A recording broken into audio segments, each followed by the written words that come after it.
తాకట్లో ఉన్న మీ బంగారాన్ని విడిపించి ఆ రోజు ఆన్లైన్ రేటుకి కొంటాం. Sharma gold company.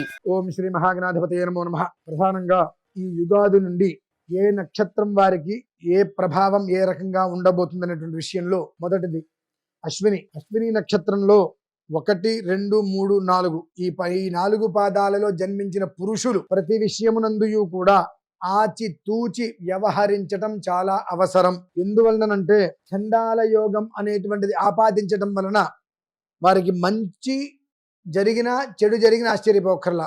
ఆ చండాల యోగం అనేటువంటిది 2 విధానాలుగా ఉంటుంది. మనం ఆలోచించే విధానం ధర్మంగా ఉంటే శుభయోగం కలుగుతుంది. లేదు వీళ్ళకి ఒక రకమైనటువంటి అహంకారం అనేటువంటిది ఏర్పడేటువంటి అవకాశాలు చాలా ఎక్కువ ఉన్నాయి. నేను, నాది, నాకు తెలుసు అని ఆ పదం కనుక మన మనస్సులోకి వచ్చినట్లయితే జరిగేటువంటిది మొత్తం కూడా నెగిటివ్గా జరిగేటువంటి అవకాశాలు ఎక్కువగా ఉన్నాయి. కారణం చేత మీరు చాలా జాగ్రత్తగా ఉండటం అత్యంత అవసరము.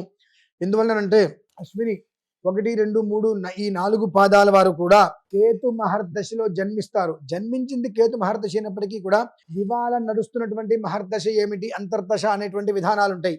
ఈ మహర్దశలకు మీ నక్షత్రానికి, మీ రాశికి, మీ లగ్నానికి ఈ పరాభవనామ సంవత్సరంలో ఉన్నటువంటి బృహస్పతి గురుస్థానానికి, రాజస్థానానికి, మంత్రి కుజస్థానానికి కూడా సంబంధం ఏర్పడి ఉంటుంది. కాబట్టి ఆ సంబంధం మిత్రత్వం ఉందా శత్రుత్వం ఉందా అనేటువంటి ఒక విధానముచే దాని ప్రభావం మనం ఎక్కువగా తీసుకోవాల్సిన పరిస్థితి ఉంటుంది. కాబట్టి ప్రతి విషయంలోనూ కూడా 1కి 2 సార్లు ఆలోచించి అడుగు ముందుకు వేయడం చాలా ఉత్తమం. అలాగే ఈ 4 పాదాలలో జన్మించినటువంటి స్త్రీలు ఎవరైతే ఉంటారో జాగ్రత్తగా కూడా కుటుంబాన్ని ఒక ప్రణాళికలో నడిపించుకుంటూ, మామూలుగా ఈ నక్షత్రంలో జన్మించినటువంటి స్త్రీలు సాత్విక లక్షణంతో కూడి ఉంటారు.